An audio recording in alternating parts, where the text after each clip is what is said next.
in for loop we can use else. ठीक है, so what is use of using else? The else keyword in for loop specifies a block of code to be executed when the loop is finished.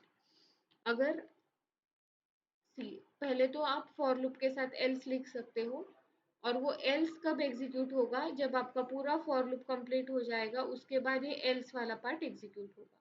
जैसे यहाँ पे हमने लिखा है for x in range 6, मतलब for x ये जाएगा 0 से लेकर 6 तक, and we are printing that x, and उसके बाद ये 6 इतने यहाँ तक प्रिंट होने के बाद ये एल्स वाला पार्ट प्रिंट होगा। ओके, तो हम ये चेक करते हैं विजुअल स्टूडियो में यूजिंग else in for। ये क्या है? ओके, तो कैसे for x in range 6, सी रेंज में आप एक भी पैरामीटर दे सकते हो, तो बाय डिफॉल्ट वो 0 से स्टार्ट होता है। प्रिंट x, और उसके बाद हमें देना है else फाइनली फिनिश्ड। ओके, तो अगर मैं ये एग्जीक्यूट करती हूँ, इसको कमेंट करती हूँ,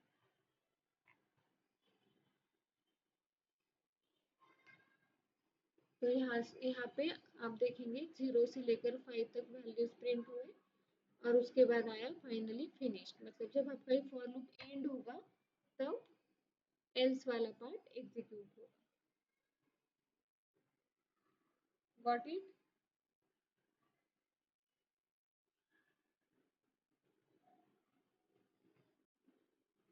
नाउ नेक्स्ट यस मैम। देखना है फॉर लूप में नेस्टेड फॉर लूप, फॉर के अंदर फॉर कैसे यूज कर सकते हैं और इसका यूज क्या है। तो मोस्ट ऑफ द टाइम इसका यूज है पैटर्न प्रिंट करने के लिए।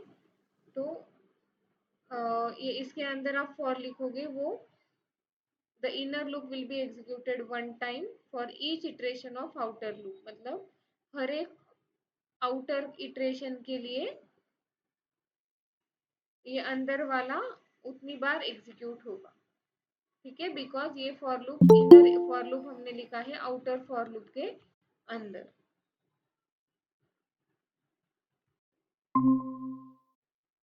ओके, तो इसका भी हम एक एग्जांपल देखेंगे तो आपको क्लियर होगा कि ये कैसे वर्क करता है और किस चीज के लिए most of the time use होता है। ओके, तो यहाँ पे हम देखेंगे नेस्टेड फॉर लूप। ओके, तो नेस्टेड फॉर लूप, जैसे मान लो कि आपको एक ऐसा पैटर्न प्रिंट करना है,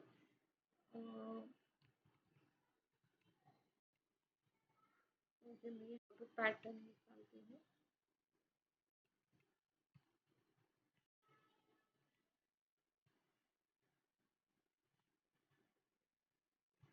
जैसे आपको 1 स्टार, देन 2 स्टार,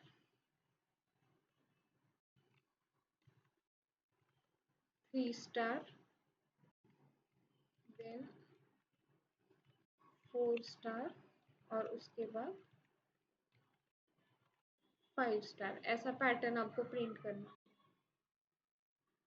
यहाँ पे कमेंट कैसे,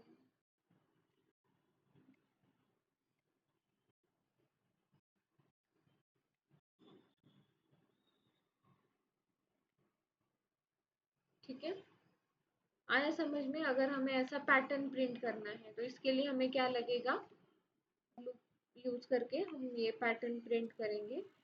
तो हम एक वेरिएबल लेते हैं यहाँ पे, rows is equal to how many rows are there 5, तो rows is equal to 5। Okay, मैं यहाँ पे rows is equal to 5, then एक ऊपर वाला फॉर लूप हमें स्टार्ट करना है, outer for loop, for i in range कहाँ तक, फॉर आई इन रेंज 1, इसके अंदर और एक फॉर लूप देंगे, एक तो रो के लिए। ओके, एक फॉर लूप हमारा चलेगा ये रो के लिए 5 रोज के लिए, और दूसरा फॉर लूप हमारा चलेगा हर एक रो में जितने स्टार्स प्रिंट करने हैं कॉलम उसके लिए। ठीक है, तो फर्स्ट रो में हमें कितने स्टार चाहिए, 1 स्टार।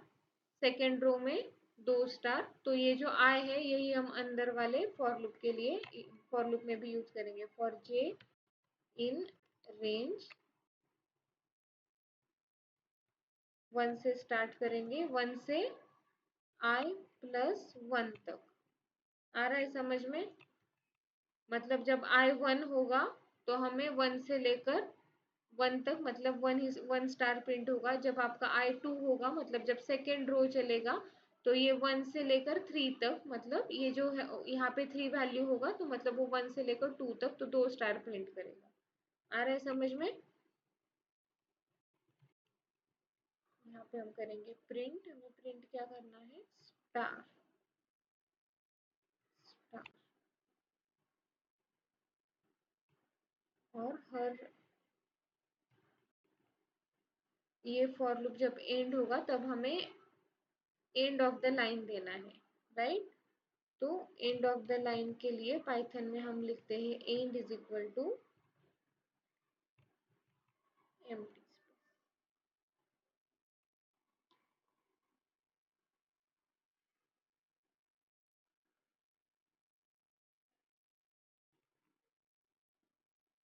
ओके, ये तो हाँ, हमें स्टार और उसके बाद स्पेस प्रिंट करना है, इसलिए हमने यहाँ पे लिखा है प्रिंट स्टार कॉमा एंड। और अगर ये फॉर लूप खत्म होने के बाद हमें क्या चाहिए, एक एम्प्टी लाइन चाहिए या न्यू लाइन चाहिए। तो न्यू लाइन के लिए हम सिर्फ कॉल करेंगे प्रिंट फंक्शन।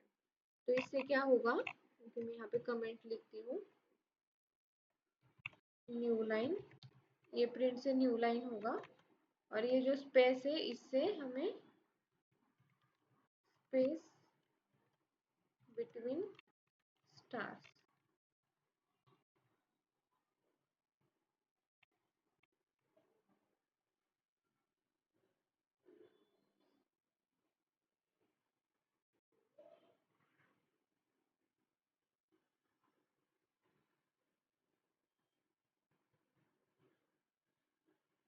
आ गया?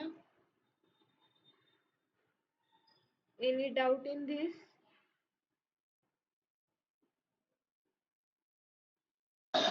No ma'am.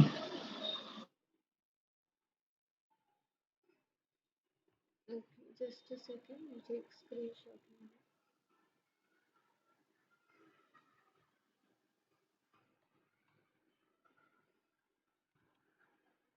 है। ओके, अगर आप मुझे बताओ कि अगर मुझे ये यहाँ पे हमने क्या किया, 5 रोज के लिए ये स्टार्स प्रिंट किए,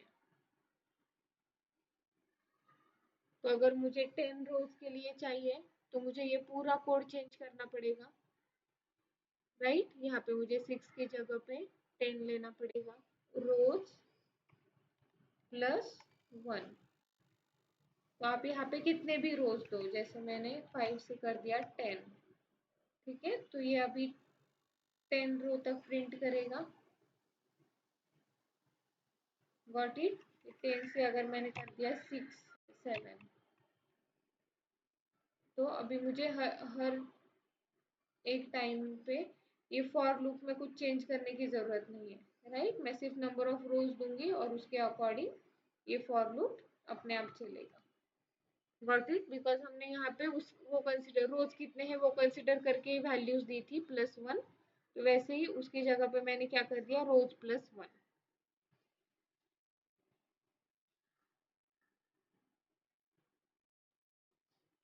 ठीक है, any doubt in for loop?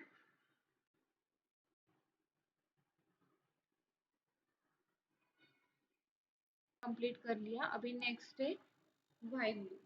Okay, so what is while loop? While loop we can execute, with while loop we can execute set of statements as long as the condition is true.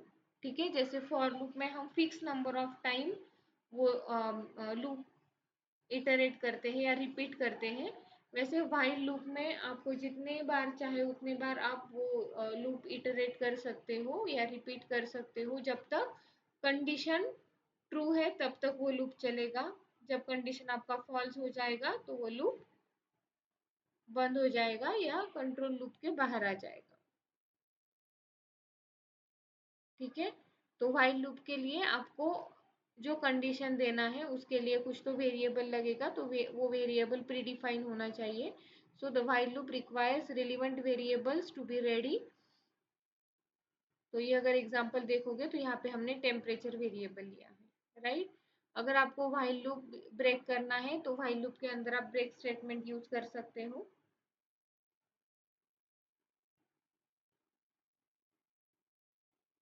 While loop के अंदर आप continue statement use कर सकते हो। तो continue से क्या होगा कि जो करंट इटरेशन होगा वो स्टॉप होगा और नेक्स्ट इटरेशन में वो जाएगा। ठीक है, और जैसे हमने फॉर के साथ देखा वैसे आप व्हाइल के साथ भी एल्स स्टेटमेंट यूज कर सकते हो। तो ये एल्स स्टेटमेंट कब एग्जीक्यूट होगा, जब आपका व्हाइल लूप पूरा होगा उसके बाद एल्स स्टेटमेंट एग्जीक्यूट होगा। ठीक है, तो हम व्हाइल लूप का एक एग्जांपल देखते हैं। ठीक है, तो एक सिंपल प्रोग्राम हम लिखेंगे।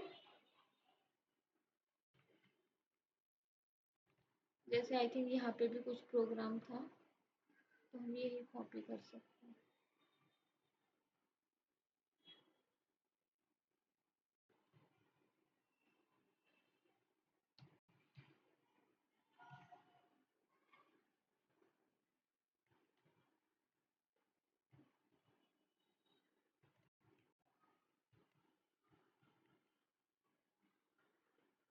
इसमें क्या है, हमने एक वेरिएबल डिफाइन किया टेम्परेचर 40, और हमने क्या चेक किया यहाँ पे,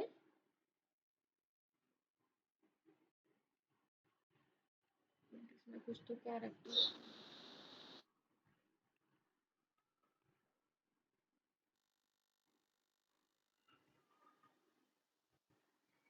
ओके, तो टेम्परेचर हमने यहाँ पे डिफाइन किया 40, और इस लूप में हम क्या कर रहे हैं, while temperature is greater than 20, जब तक 20 है, 20 से ग्रेटर है temperature, till that we have to print it is good day to go out when the temperature is this temperature value।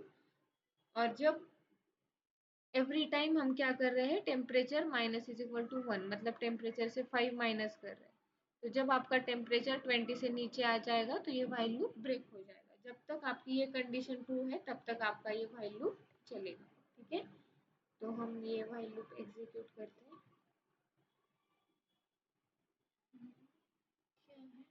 करने के लिए ही लिखा है ना,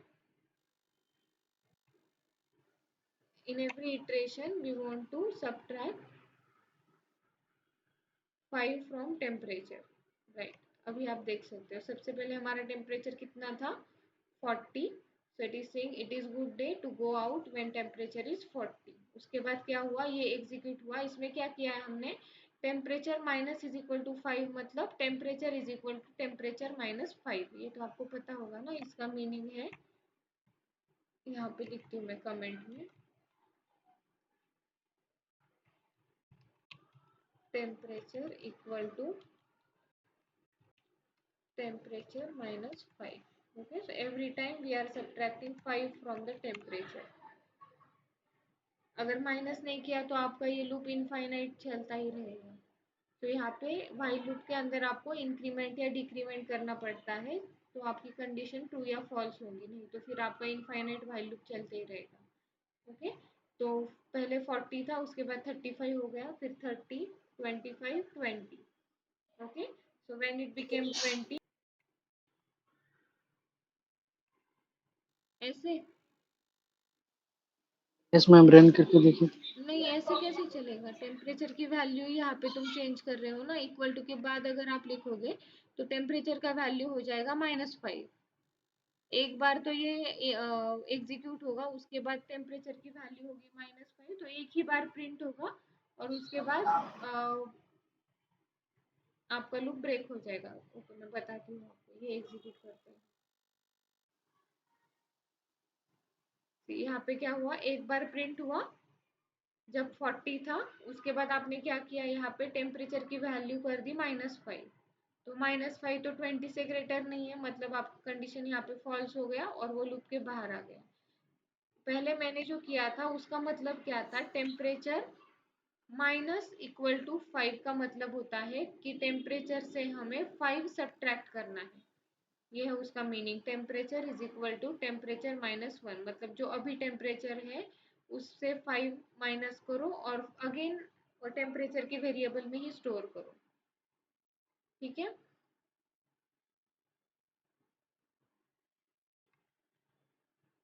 तो ये व्हाइल लूप आपका उतनी बार एवरी टाइम 5 5 से कम करता जाएगा और जब आपकी वैल्यू 20 से लेस हो जाएगी तो व्हाइल लूप ब्रेक हो जाएगा।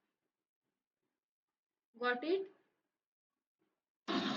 Yes ma'am. तो अभी अगर आपको इसमें ब्रेक यूज करना है, मतलब एक सर्टेन वैल्यू आ गई टेम्परेचर की, तो उस वैल्यू पे आपको व्हाइल लूप ब्रेक करना है, जैसे आपको 30 पे ब्रेक करना है।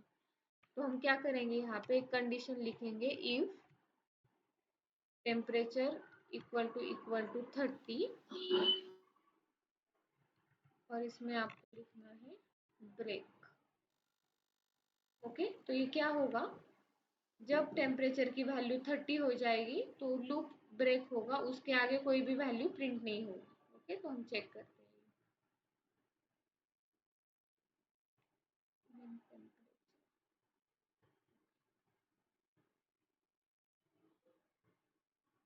ठीक है, तो पहले 40 था, फिर 35 हो गया, राइट। उसके बाद हमने टेम्परेचर -5 किया तो 30 हुआ। उसके बाद ये कंडीशन चेक किया, 30 था इसलिए ब्रेक हुआ। तो इसके बाद ये व्हाइल लूप ब्रेक हो गया, उसके आगे ये व्हाइल लूप नहीं चलेगा। This is how you can use break inside while loop. Okay, now instead of break आप क्या कर सकते हो, दूसरा क्या है, यूज कर सकते हो आप कंटिन्यू। ओके, कंटिन्यू से क्या होता है कि टेम्परेचर 30 है,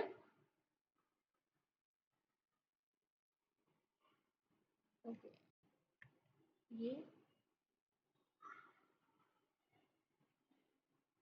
ये हम पहले डालते हैं यहाँ पे।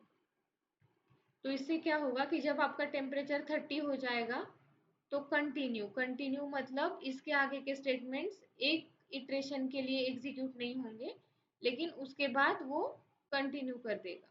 ठीक है, तो ये भी हम एग्जीक्यूट करके देखते हैं।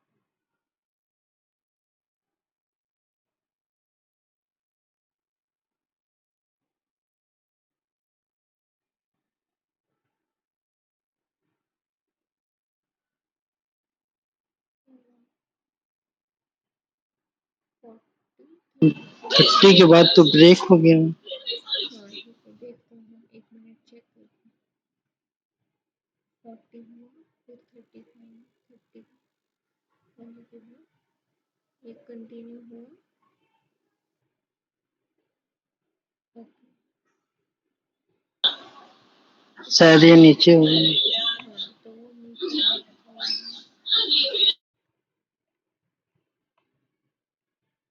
प्रिंट तो पहले कंटिन्यू से पहले हमें ये माइनस करना चाहिए। चलो एक मिनट, हम एग्जीक्यूट करके देखते हैं।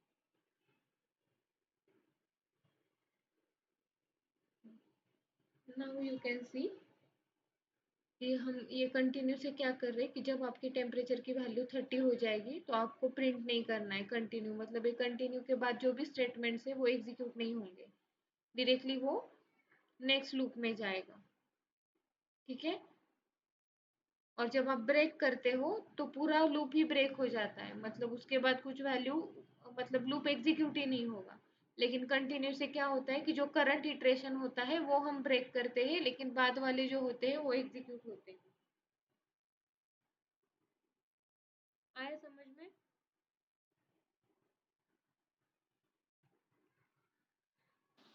नो मैम, समझ में, फिर से बता दीजिए। नहीं आया, ओके, ठीक है।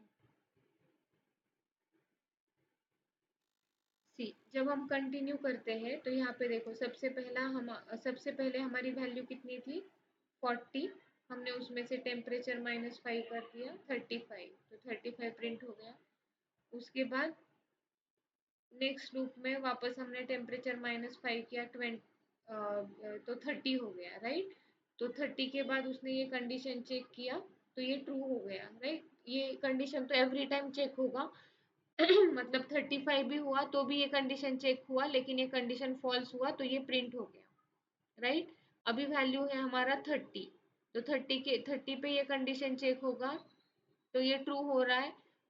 ट्रू, अगर ये कंडीशन ट्रू हो रहा है तो हमें क्या करना है, कंटिन्यू। कंटिन्यू का मतलब क्या है कि इसके बाद जो भी लाइन आप लिखते हो वो एग्जीक्यूट नहीं होगी, ये वापस ये व्हाइल लूप पे जाएगा, ठीक है। तो व्हाइल लूप पे गया, अब टेम्परेचर की वैल्यू -5 कर दी, मतलब 25, तो ये कंडीशन चेक होगी, ये ट्रू नहीं है तो ये एग्जीक्यूट होगा, राइट। वापस नेक्स्ट इटरेशन में जाएगा, -5 किया, 20 किया, ये कंडीशन फॉल्स है, ये प्रिंट हो गया। जब भी ये कंडीशन ट्रू होगी तब ये कंटिन्यू के बाद जो भी स्टेटमेंट आपने लिखे हैं व्हाइल लूप में वो एग्जीक्यूट नहीं होंगे।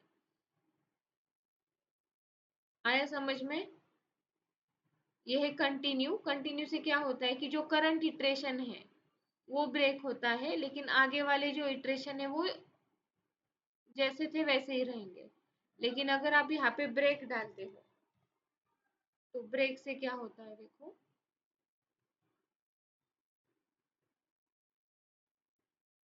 35 प्रिंट हुआ, उसके बाद वैल्यू 30 हो गई, 30 के बाद ब्रेक। ब्रेक मतलब इसके बाद कोई भी वैल्यू प्रिंट ही नहीं हुआ, सिर्फ एक ही स्टेटमेंट प्रिंट हुआ, एक ही बार प्रिंट हुआ 35। आया समझ में अभी? Yes ma'am.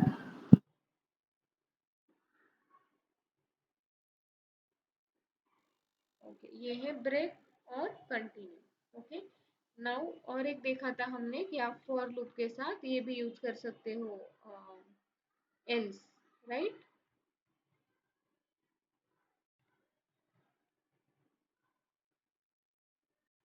तो एल्स का क्या यूज है वो देखते हैं हम अभी।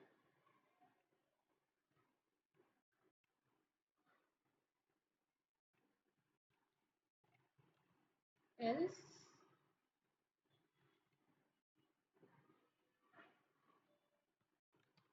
करेंगे प्रिंट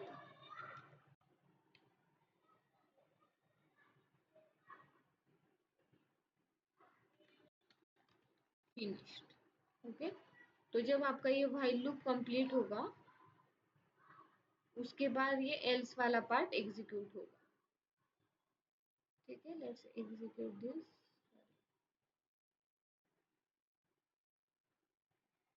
ठीक है। तो ये सारा एग्जीक्यूट हुआ एंड देन एंड में फिनिश्ड प्रिंट हुआ, ठीक है। तो जब आपको व्हाइल लूप कंप्लीट होगा उसके बाद ये एल्स वाला पार्ट एग्जीक्यूट होगा। This is use of else.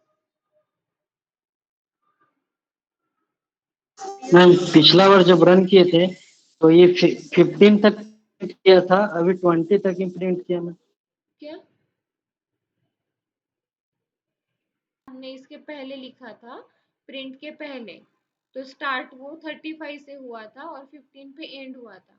अभी जो डिक्रीमेंट हम कर रहे हैं ना वो प्रिंटिंग के बाद कर रहे हैं, तो फिर वो वैसे होगा, ठीक है। मैं आपको बताती हूँ, ये इसके पहले अगर हम लेते हैं तो पहले डिक्रीमेंट होता है फिर प्रिंट होता है। इसलिए 40 है तो पहले 35 होगा, फिर प्रिंट होगा, फिर 30 होगा, फिर प्रिंट होगा, ठीक है। मैं ये एग्जीक्यूट करके दिखाती हूँ, कंफ्यूज मत हो जाओ। अभी यहाँ से क्या हुआ, 35 टू 15 प्रिंट हुआ और उसके बाद फिनिश्ड हुआ। तो ये स्टेटमेंट आप कहाँ पे डालते हो उसके ऊपर डिपेंड है, क्योंकि ये डालते हैं मतलब क्या कर रहे हैं हम, 5 से डिक्रीमेंट कर रहे हैं। तो 5 से डिक्रीमेंट हुआ, फिर प्रिंट हुआ, फिर 5 से डिक्रीमेंट हुआ, फिर प्रिंट हुआ। और अगर प्रिंट पहले डालते हो तो पहले टेम्परेचर प्रिंट होता है फिर डिक्रीमेंट होता है, इसलिए वो वैसे हो गया, ठीक है। Okay ma'am. ओके, तो विद दिस ये टॉपिक खत्म हो गया। ओके, इसके एंड में मैंने कुछ प्रैक्टिस क्वेश्चंस डाले हैं, ठीक है। बेस्ड ऑन जो भी कॉन्सेप्ट हमने इस पूरे यूनिट में देखे उसके बेसिस पे ये प्रैक्टिस क्वेश्चंस हैं। तो आप ये सॉल्व करो प्रैक्टिस क्वेश्चंस। अगर आपको कुछ भी डाउट है तो you can ask me any time, ठीक है। तो अगर आपने ये कोड भी बना लिया लेकिन ठीक से एग्जीक्यूट नहीं हो रहा है या आपको समझ में नहीं आ रहा है कि कोड कैसे एग्जीक्यूट हो रहा है, तो you can ask me in the next lecture. तो अभी के लिए हम